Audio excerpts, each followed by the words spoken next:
నమస్కారం మిత్రులారా, నేను మీ జర్నలిస్ట్ సూరన్న. ప్రస్తుతం నేను తుమ్మిడిహెట్టి అనే ఒక గ్రామం దగ్గర ఉన్నాను.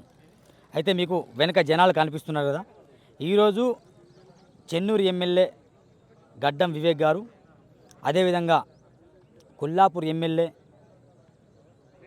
మన జూపల్లి కృష్ణారావు, వీళ్ళందరూ కూడా ఇక్కడ రావడం జరిగింది. వాస్తవానికి ఈ ఇష్యూ అనేది దాదాపు ఎన్నో సంవత్సరాలు నడుస్తుంది. ఇది ఇప్పుడే ప్రారంభమైన ఇష్యూ కాదు మిత్రులారా. దాదాపు ప్రాణహిత చేవెళ్ళ ప్రాజెక్టు కావడం అనేది ఒక పెద్ద కళ. ఎవరికి ఉమ్మడి ఆదిలాబాద్ జిల్లాలో ఉన్న అన్ని నియోజకవర్గాలకు ఇది ఒక పెద్ద కళ. ప్రాణహిత చేవెళ్ళ ప్రాజెక్ట్ అయితే కనుక పుష్కలంగా 2 లక్షల ఎకరాలకు నీళ్లు వస్తాయనే ఓ కళ రైతులకు మాత్రం ఉంది. కానీ ఇప్పటికీ రైతులు ఒకే పంట వేసి మిగతా 2 సార్లు మాత్రం వేయకుండా మౌనంగా ఉంటున్నారు. మరి గతంలో మనం చూస్తే కనుక ఈ ఈ ప్రాణహిత చేవెళ్ళ ఇక్కడ కట్టకుండా దీన్ని తరలించి కాళేశ్వరం కట్టారు. ఇది జగమెరిగిన సత్యం. మరి ఇక్కడున్న అప్పుడు బీఆర్ఎస్ సాయంలో ఇక్కడున్న ఎమ్మెల్యేలు నిజంగా మౌనంగా ఉన్నారు కాబట్టే ఇది తరలించుకొని పోయింది. నిజంగా ఎమ్మెల్యేలు అప్పుడే రాజీనామా చేస్తే కనుక నిజంగా కేసీఆర్ కాళేశ్వరం ప్రాజెక్ట్ కట్టేవాడే కాదు అని మేము మాట్లాడడం జరిగింది. మరి ఇక్కడ ప్రాణహిత చేవెళ్ళ అవుతుందా లేదా, ఇది కేవలం సందర్శనలేనా? గతంలో డాక్టర్ పాల్వై హరీష్ రావు గారు ఎమ్మెల్యేగా గెలవక ముందు ఆయన కాంగ్రెస్ పార్టీ ఉన్నప్పుడు ఆయన కూడా సేమ్ పడవ ప్రయాణం చేయించిండు. అప్పుడు ఉత్తమ్ కుమార్ రెడ్డి కావచ్చు, కోమటిరెడ్డి వెంకటరెడ్డి కావచ్చు, రాజగోపాల్ రెడ్డి కావచ్చు, వాళ్ళతో పాటు కాంగ్రెస్ నాయకులు వచ్చేసి ఆ పడవ ప్రయాణం చేయడం జరిగింది. వాళ్ళు అంటే అప్పుడే చెప్పారు మేము అధికారంలో వస్తే. కానీ తీరా చూశాక ఆయన పార్టీ మారం, బీజేపీలో వెళ్ళడం, ఇక్కడ బీజేపీ అధికారంలో రావడం చూస్తే ఇక్కడ మొత్తం గందరగోళమైన పరిస్థితి ఏర్పడ్డది. అప్పుడు పడవ ప్రయాణం చేశారు. ఆ తర్వాత 2-3 సార్లు ఇదే ఎమ్మెల్సీ దండవిఠల్ గారు కావచ్చు, కొందరు మంత్రులు తీసుకొచ్చి 2-3 సార్లు పరిశీలించారు. అంటే ఇది పరిశీలించడమే జరుగుతుంది. ఎన్నిసార్లు చూసినా పరిశీలిస్తున్నది తప్ప మరి పెద్దగా మార్పు లేదు అన్నట్టు జనాలకు మాత్రం టాక్ వినిపిస్తుంది. నిజాన్ని నిర్భయంగా చెప్పడమే నా యొక్క ఉద్దేశం. లెట్స్ ఇక్కడ చాలామంది ఉన్నారు. ఇక్కడ కాంగ్రెస్ నాయకులు వచ్చారు, చాలామంది సెక్యూరిటీ కూడా వచ్చింది. మనం వాళ్ళని అడిగే ప్రయత్నం చేద్దాం. వాట్ నిజంగా ఇది సందర్శనైనా, కేవలం పర్యాటక ప్రాంతం లెక్క మారుస్తారు, లేదా ఏమైనా ప్రయోజనం ఉందా, దీన్ని చూసి వెల్లుడైనా, ఇంకేమైనా పనులు ప్రారంభించడం అనేది ఏమైనా ఉందా? మహారాష్ట్ర గవర్నమెంట్తో మాట్లాడి పనులు ప్రారంభిస్తే కనుక నిజంగా ఈ 2-4 సంవత్సరాలు మన ప్రాణహిత చేవెళ్ళ కడితే చాలా అద్భుతంగా ఉంటుంది రిజల్ట్. ఈ ఒక్క ప్రాణహిత చేవెళ్ళ అయితే కనుక ఉమ్మడి ఆదిలాబాద్ జిల్లాలో ఫలితాలు డిఫరెంట్ ఉంటాయి. కాంగ్రెస్ వచ్చే అధికారం ఉంటుంది. ఒకవేళ కాకపోతే మాత్రం కాంగ్రెస్ని భూస్థాపితం చేయడానికి కూడా సిద్ధంగా ఉన్నారు జనాలు. ఇక్కడ చాలామంది కాంగ్రెస్ నాయకులు మనం కనిపిస్తాను, వాళ్ళని అడిగే ప్రయత్నం కూడా సిడియం కనిపిస్తాను. నమస్కారం అన్న, ఎట్లా ఉందన్న? ఇది కేవలం పర్యటన, జస్ట్ వస్తాన్లు పోతాను. ఎన్నిసార్లు వస్తారన్న, ఎన్నిసార్లు పోతారో మీరే సమాధానం చెప్పాలి. ఇప్పటికూ 5 సార్లు వచ్చారు. కాంగ్రెస్ పార్టీ అధికారంలో వచ్చి 2 సంవత్సరాలు అయింది. 2-3 సార్లు వచ్చారు. రావడం పోవడమేనా, ఇంకేమైనా ఉందా దీంట్లో అభివృద్ధి లాంటిది? అట్లేం లేదు. ఇది ప్రజాపాలన. గౌరవ ముఖ్యమంత్రి రేవంత్ రెడ్డి గారి నాయకత్వంలో ప్రజాపాలన బ్రహ్మాండంగా నడుస్తుంది. తుమ్మిడిహెట్టి ప్రాజెక్టు అప్పుడు దిగంవత ముఖ్యమంత్రి రాజశేఖర రెడ్డి గారు ఉన్నప్పుడు అప్పుడే జరిగేది. కానీ తద్వారా తెలంగాణ ప్రభుత్వం, కేసీఆర్ ప్రభుత్వం, బీఆర్ఎస్ వచ్చిన తర్వాత దాన్ని ఇక్కడ నుంచి మేడిగడ్డకు మార్చి మన ఉమ్మడి ఆదిలాబాద్ జిల్లా రైతాంగాన్ని పూర్తిగా అన్యాయం చేసేది ప్రజాపాలన. రేవంత్ రెడ్డి గారు వచ్చిన తర్వాత మొన్న కూడా మీకు తెలుసు, మొన్న కూడా ఏదైతే క్యాబినెట్లో కూడా ఆమోదం చేపట్టడం జరిగింది. ఇంక తప్పక దీనికి ఫండ్స్ కూడా కేటాయించడం జరిగింది త్వరలోనే. రేవంత్ రెడ్డి ట్రిప్ ఎందుకు ఫెయిల్ అంటూ మరి? రేవంత్ రెడ్డి సార్ ఇక్కడ వ్యతిరేక చాలా మంది, రేవంత్ రెడ్డి వస్తే ఇక్కడ చాలా మంది బీఆర్ఎస్ వాళ్ళు కావచ్చు, బీజేపీ వాళ్ళు కావచ్చు అడ్డుకుంటారని చెప్పేసి రేవంత్ రెడ్డి రావట్లేదు ఒక ప్రాపగండ నడుస్తుంది. నిజమా? అట్లేం లేదు. రేవంత్ రెడ్డి గారు కంపల్సరీ రావడం జరుగుతుంది. ఇప్పుడు మంత్రులు, ఇన్ఛార్జి మంత్రి గారు, గౌరవ డిస్టిక్ మంత్రి వివేక్ గారు వీరు రావడం జరిగింది. ఇది తప్పకుండా వీళ్ళు సందర్శించి ఇప్పుడు చూసిపోయిన తర్వాత తప్పకుండా ఈ వారం రోజుల్లోనే ప్రోగ్రాం ఉంటుంది ముఖ్యమంత్రి గారిది. ఇక్కడ తప్పకుండా ఈ ఉమ్మడి ఆదిలాబాద్ జిల్లా రైతాంగాన్ని ఆదుకోవాలనే ఒకే లక్ష్యంతో కాంగ్రెస్ ప్రభుత్వం, అది రేవంత్ రెడ్డి గారి నాయకత్వంలో తప్పకుండా ఇక్కడ గౌరవ మా ఎమ్మెల్సీ గారు, ఇన్ఛార్జి మంత్రి జూపల్లి గారి నాయకత్వం తప్పకుండా ఏదైతే ఈ ప్రాజెక్టు పనులు శంకుస్థాపన జరుగుతాయి. జనాల నుండి పబ్లిక్ టాక్, నేను కూడా నిన్నటి రోజున మాట్లాడడం జరిగింది. జనాల నుండి పబ్లిక్ టాక్ ఏముందంటే, ఇక్కడ ఎన్నిసార్లు వచ్చిపోతే ప్రయోజనం ఏంటి?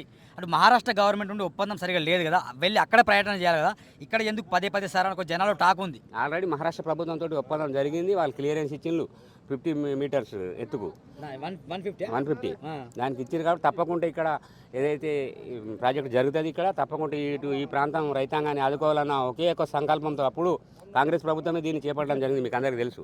తద్వారా ఇది మేడిగడ్డకు షిఫ్ట్ అయింది. మేడిగడ్డ పోయి అక్కడ డబ్బులన్నీ వృధా అయినాయి. తప్పకుండా ఇదే గ్రావిటీ ద్వారా ఈ ప్రాంతాన్ని మొత్తం మన కాన్స్టిట్యున్సీలో 3-4 కాన్స్టిట్యున్సీలు మా జిల్లాకు మొత్తం కూడా తాగునీరు సాగునీరు ఇవ్వాలన్న ఒక సంకల్పంతో గౌరవ ముఖ్యమంత్రి రేవంత్ రెడ్డి గారు దీన్ని తప్పకుండా మళ్ళీ పునఃప్రారంభం చేయడం జరుగుతుంది. ఇది ఎన్నిసార్లు వచ్చడం లెక్క కాదు, పని ఎన్నిసార్లు వస్తారేమో. అరే అట్లేం ఉండదు. ఇప్పుడు మంత్రులు వాళ్ళ సందర్శన జరుగుతుంది, తర్వాత ముఖ్యమంత్రి వస్తారు, శంకుస్థాపన చేసి పనులు ప్రారంభమవుతాయి. దాంట్లో ఏం ప్రజలు కానీ దాన్ని ఆధారపడవలసిన అవసరం లేదు. తప్పకుండా ఈ ప్రజాపాలన రేవంత్ రెడ్డి గారి నాయకత్వంలో తప్పకుండా రైతాంగ న్యాయం జరుగుతుందని కూడా మేము సంపూర్ణంగా నమ్ముతున్నాం. ఈ 2.5 సంవత్సరాల్లో ప్రాజెక్టు ప్రారంభం అవుతుందా? ప్రాజెక్ట్ మొత్తం కంప్లీట్ అయిపోతుందా? కంప్లీట్ ఎట్లయితుంది? ప్రారంభం అవుతుంది. ఓట్ల కోసమా? ఓట్ల కోసం కాదు, ప్రజల ఉద్దేశం బాగుపడాలా మన ఏరియా. ఇటు ఇంత పక్క నుంచి నది పోతుంది కాబట్టి దీని ద్వారా రైతాంగం న్యాయం జరగాల, రైతులు ముందుకు పోవాలన్న ఒక సంకల్పంతో దీన్ని చాలు చేయడం తర్వాత కంటిన్యూ నడుస్తూనే ఉంటుంది. మీరు అట్లేం ఆధారపడవలసిన అవసరం లేదు. తర్వాత కూడా మళ్ళీ రేవంత్ రెడ్డి గారి ముఖ్యమంత్రి అవుతారు. తప్పకుండా మళ్ళీ రెండవసారి కూడా ఇక్కడ కాంగ్రెస్ పార్టీ అధికారంలో వస్తుందని కూడా మేము సంపూర్ణంగా నమ్ముతున్నాం. అన్న ఒకసారి రండి. ఏం జరుగుతుందన్న ఈ పర్యటన నిజంగా సక్సెస్ అవుతాయా? 100% అన్న సక్సెస్. ప్రాణహిత చెవెల్ ప్రాజెక్టు గత కాంగ్రెస్ ప్రభుత్వం ఉన్నప్పుడు స్టార్ట్ చేసిండ్రు. మధ్యన గవర్నమెంటు దాన్ని తగు చర్యలు తీసుకోగా వెనుకబడిపోయింది.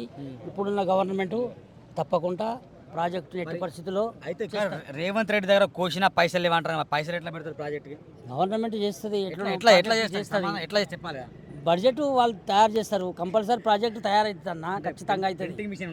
లేదు పైసలు ప్రింటింగ్ మిషన్ ఉందా అంటే ఫండ్ వస్తుంది, చేస్తుంది. ప్రాజెక్ట్ అయితే ఎన్ని జిల్లాలు బాగుపడతాయి, రైతాంగం బాగుపడుతుంది, చాలా డెవలప్ అవుతుంది మన తిరుపూర్ కాన్స్టిట్యున్సీ. మరి గతంలో ఈ ప్రాజెక్టు ఇక్కడ నుంచి కాలుష్యం వెళ్తున్నప్పుడు మీరెందుకు మౌనంగా మీరు ఎందుకు ప్రశ్నించలే? అప్పుడు మరి ఇక్కడ ఉన్న ఎమ్మెల్యేలు ప్రశ్నించలే. కోనప్ప కావచ్చు, బల్క సుమన్ కావచ్చు, దివాకర్ రావు కావచ్చు, కోవలక్ష్మి కావచ్చు, అత్రం సక్కు కావచ్చు, అల్లుళ్ళ ఇంద్రకరణ్ రెడ్డి కావచ్చు, వీళ్ళందరూ ఎందుకు మౌనంగా ఉన్నారు? అప్పుడున్న గవర్నమెంటు దీన్ని పట్టించుకోలేదు. కాంగ్రెస్ గవర్నమెంట్ రాజశేఖర్ రెడ్డి పీరియడ్లో అయింది. అప్పుడు వైఎస్ రాజశేఖర్ రెడ్డి సీఎం ఉన్నప్పుడు మధ్యన 10 సంవత్సరాలు గ్యాప్ వచ్చింది. ఇప్పుడున్న గవర్నమెంట్ దాని మీద శ్రద్ధ పెట్టి ఖచ్చితంగా 70% వర్క్స్ అయినాయి.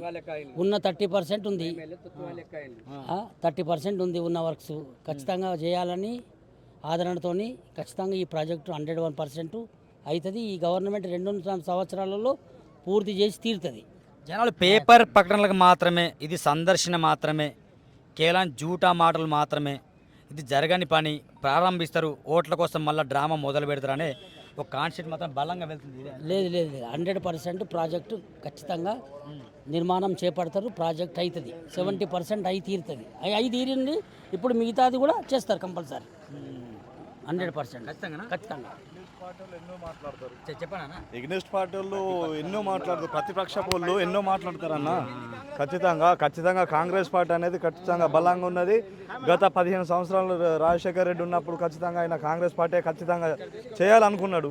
మళ్ళీ టీఆర్ఎస్ ప్రభుత్వం ఏం చేసింది? కాంగ్రెస్లో ఇచ్చిన హామీలు అన్నీ అమలు అవుతున్నాయి. చేస్తున్నాడు ఖచ్చితంగా చేస్తాడు. ఈ తుమ్మిడి ఈ కాల్వస్ ఖచ్చితంగా రేవంత్ రెడ్డి గారితో ఖచ్చితంగా ఈ పని అవుతుంది, జరుగుతుంది, ప్రజలకు మేలు జరుగుతుంది. నెక్స్ట్ కాంగ్రెస్ మళ్ళీ ఖచ్చితంగా రేవంత్ రెడ్డి ముఖ్యమంత్రి అవుతాడు.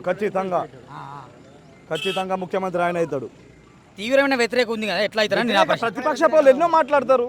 ప్రతిపక్షం నేను వేరే ప్రతిపక్షం ఉంటే నేను మాట్లాడతా కదా ప్రతిపక్షంగా.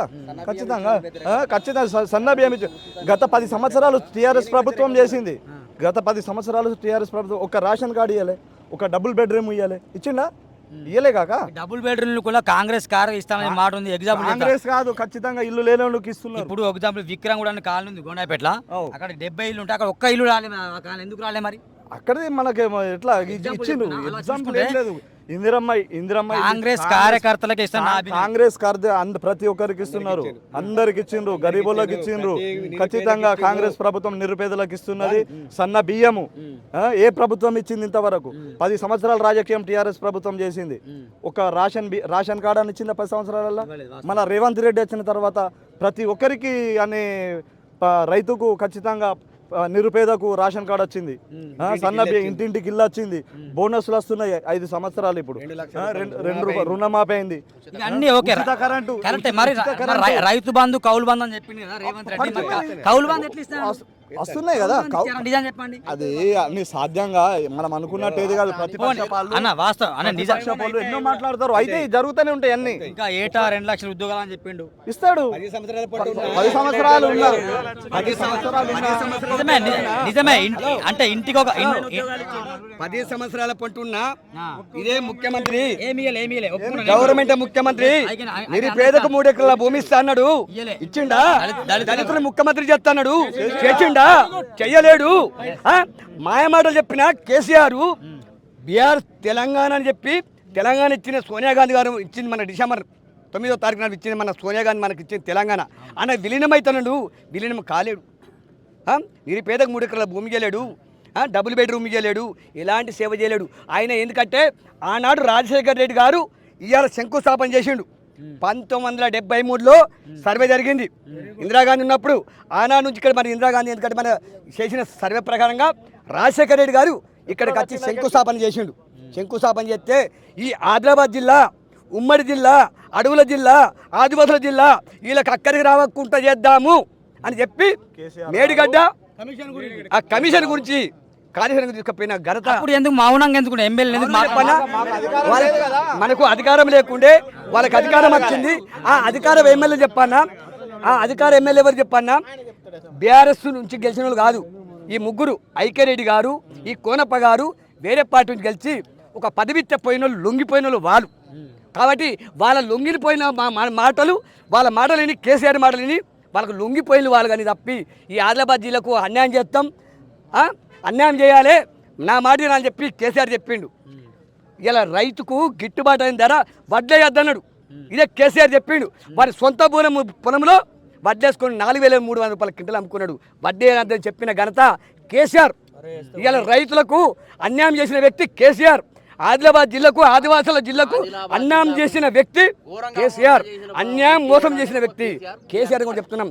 ఇవాళ రాజశేఖర్ రెడ్డి గారు ఆనాడు శంకుస్థాపన చేసిండు. ఇవాళ మన దిగవంతం మన ముఖ్యమంత్రి గారు కిరణ్ కుమార్ రెడ్డి ఉండే, రోషాయి ఉండే, వాళ్ళు కూడా చేసిండు. ఇప్పుడు మనకు రేవంత్ రెడ్డి అని వచ్చిండు. ఇవాళ ఖచ్చితంగా ఈ ఆదిలాబాద్ జిల్లా వెనుకబడ్డ ప్రాంతం, మారుమూల గ్రామం, ఇవాళ ఖచ్చితంగా ఇవాళ ఆదివాసులకు న్యాయం చేస్తాం.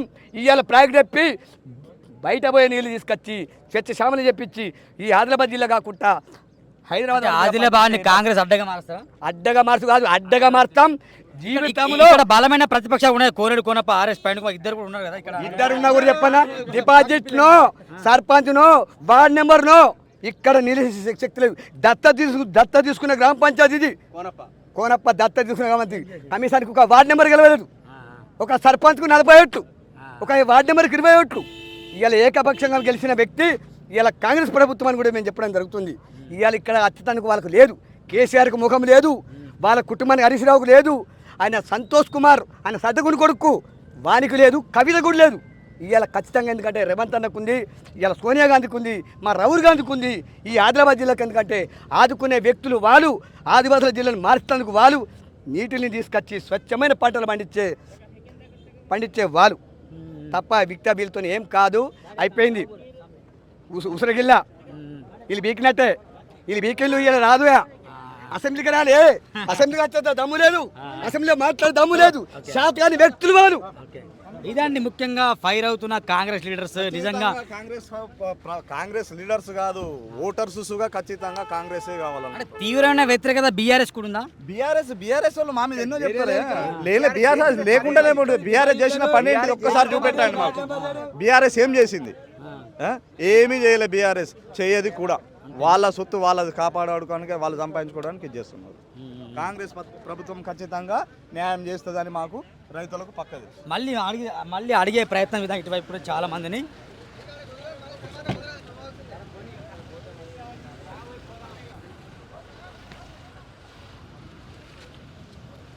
ఇక్కడ హర్షద్ రావాలి బలమైన.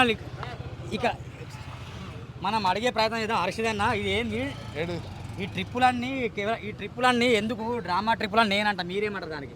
డ్రామా ట్రిప్పులు ఎందుకు పోయి 100% అయితే చేస్తే రేవంత్ రెడ్డి బరాబర్ చేసి చూపెడతాడు. బరాబర్ డబుల్ గేమ్ అదంతా ఏముండదు.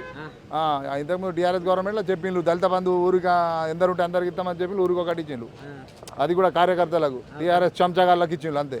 ఎవరికి ఇచ్చిండ్రు? ఇప్పుడు ఇల్లు కూడా చెంచగాలు ఇస్తలేనా? ఎవరు ఇస్తలేరు, బరాబర్ న్యాయంగా ఇస్తాను. చెంచగాలు ఎవరు మొత్తం గ్రామ సభలు పెట్టి ఇది చేసి సెలెక్ట్ చేసి ఇస్తాను అందరికి బరాబర్. 10 సంవత్సరాల్లో అప్పుడు ఇందిరమ్మ రాజ్యంలో నచ్చిన ఇండ్లు ఇప్పుడు కాంగ్రెస్ రాజ్యంలో ఇందిరమ్మ రాజ్యంలో వస్తాను. 2.5 సంవత్సరాలు అయింది. అవునా? అవును. ఇప్పుడు వస్తే ఇప్పుడే పాపిస్తే ప్రాజెక్ట్ అయిపోతుందా? స్టార్ట్ చేస్తారా? స్టార్ట్ మీడియా వర్షాకాలం తర్వాత చేస్తారు. వర్షాకాలం తర్వాత స్టార్ట్ చేస్తారు భయ్. వర్షాకాలం తర్వాత చేస్తారు స్టార్ట్. వర్షాలతో చేస్తారా? వర్షాలు అయిన తర్వాత చేస్తారు. వర్షాలకు పనులు అయితే పెళ్లి కాగానే పిల్లలు పుడతారా? దానికి కూడా టైం ఉంటుంది కదా, దీనికి కూడా టైం ఉంటుంది. ప్రతిదానికి ఒక టైం ఉంటుంది. అట్లా బరాబర్ తప్పకుండా చేస్తారు. అప్పుడు కాంగ్రెస్లో స్టార్ట్ అయింది, ఇప్పుడు కాంగ్రెస్లో ఖతం అవుతుంది. ఇందిరమ్మ ఇండ్లు అప్పుడు కాంగ్రెస్ గవర్నమెంట్లో నుంచి ఇప్పుడు కూడా కాంగ్రెస్ గవర్నమెంట్లు ఇస్తారు. మధ్యలో 10 సంవత్సరాలు ఒక్క ఇల్లు కూడా ఏ ఊర్లో రాలేదు, ఏ గ్రామంలో కూడా. వచ్చిందా? అడుగు మరి అడుగు. చర్చకు వస్తా నేను. వాళ్ళకి టీఆర్ఎస్ వాళ్ళకి కూడా పిలువు. 10 సంవత్సరాలు ఎక్కడన్నా ఏ ఊర్లోనే ఒక్క ఇల్లు ఇస్తే ఈ గ్రామ పంచాయతీలో ముక్కు భూమికి రాస్తాను. ఇప్పటికి ఎన్నోసార్లు ఇట్లా మంత్రులు వస్తాను, ఎమ్మెల్యేలు వస్తాను, పర్యటన చేస్తాను, కానీ ఫస్ట్ టైం రాలేదు. టీఆర్ఎస్ గవర్నమెంట్ తర్వాత 10 సంవత్సరాల తర్వాత ఇప్పుడు కాంగ్రెస్ గవర్నమెంట్ వచ్చిన తర్వాత ఇప్పుడే మొదటిసారి. కాంగ్రెస్ గవర్నమెంట్ పాల్ వ్యారీస్ పడవ ప్రయాణం చేసిండు. ఎప్పుడు? పాల్ వ్యారీస్ అప్పుడు గతంలో గవర్నమెంట్ లేకుండా పాల్ వ్యారీస్ కాంగ్రెస్ కదా, ప్రతిపక్షంలో ఉండే కాబట్టి పడవ ప్రయాణం చేసినాం మేము కాంగ్రెస్. ఇప్పుడు మీరు కారు ప్రయాణమా? లేదబ్బా, ఇప్పుడు కార్ ప్రయాణం కాదు. అప్పుడు కాంగ్రెస్లో ఉండే ప్రతిపక్షంలో పార్టీలో ఉండే కాబట్టి ఆయన వచ్చి కాంగ్రెస్ గవర్నమెంట్ స్టార్ట్ చేసింది కాబట్టి కాంగ్రెస్ తోటి అవుతుందని చెప్పిండు. ఆయన వేరే పార్టీ మారిండేమో కానీ ఇప్పుడు కాంగ్రెస్ తోటి అవుతుంది కదా మళ్ళీ మొదలు. అప్పుడు కాంగ్రెస్ తోటి అయింది, ఇప్పుడు కూడా కాంగ్రెస్ తోటి అవుతుంది. 100% అవుతుంది అబ్బా, 100% అవుతుంది. అట్టి కాదు డూప్లికేట్. ఇదండి చూద్దాం. వాస్తవానికి హర్షద్ అయితే ఒక రంగం రెచ్చిపోతాడు. పనులు అయితే 100% అని చెప్తాం. లెట్సి చూద్దాం. మనం మళ్ళీ ఈయనే ఉన్నాం. ఇదే మాగడ్డ కూడా నిజంగా పనులు ప్రారంభించి మధ్యలో వదిలిపెడతారా, పనులను సక్రమంగా చేస్తారా, ఆ పనులు చేసే దాంట్లో కమిషన్లు ఎంత దొబ్బి తింటారు అనేది మొత్తం కూడా ఉంటుంది. కరెక్టే పనులు అవుతాయి. ఈ రోడ్లోనే 4 కోట్ల స్కామ్ జరిగింది. దాని గురించి మాట్లాడితే దిక్కు దిగాన లేదు. ఈ రోడ్లోనే 4 కోట్లు దొబ్బి తింటారు. నాకు తెలుసు అది వాస్తవం. అర్థమైందా? ఈ ప్రాణెత్ చేయాల 36,000 కోట్ల ప్రాజెక్ట్ అది. మరి దాంట్లో ఏమవుతాయి, ఎన్ని కమిషన్లు తింటారు ఏంది అనేది కూడా అతి త్వరలో మేము బయట పెట్టే ప్రయత్నం చేస్తాం. లెట్స్ చూద్దాం. ప్రాణెత్ చేయాల పనులు అయితే అని వీళ్ళంటారు. ప్రజలారా మీరు కూడా కామెంట్ చేయండి. పనులు అవుతాయా కావా? ఈ పనులు దేని కొరకు? నిజంగా ఈ పర్యటన దేనికి? గతంలో పడవ ప్రయాణాలు, ఇప్పుడు కారులో ప్రయాణాలు, రేవంత్ రెడ్డి లాంటి వ్యక్తి ముఖ్యమంత్రి హెలికాప్టర్ ప్రయాణాలు. ఈ ప్రయాణాలన్నీ ప్రజల బతుకులు మారుతాయా మార్చవా అనేది కామెంట్ మీరే తెలియజేయండి. లెట్స్ ఇప్పుడు తుమ్మిడిహేటి అక్కడ వెళ్ళి కూడా మళ్ళీ ఒక వీడియో చేసే ప్రయత్నం చేద్దాం.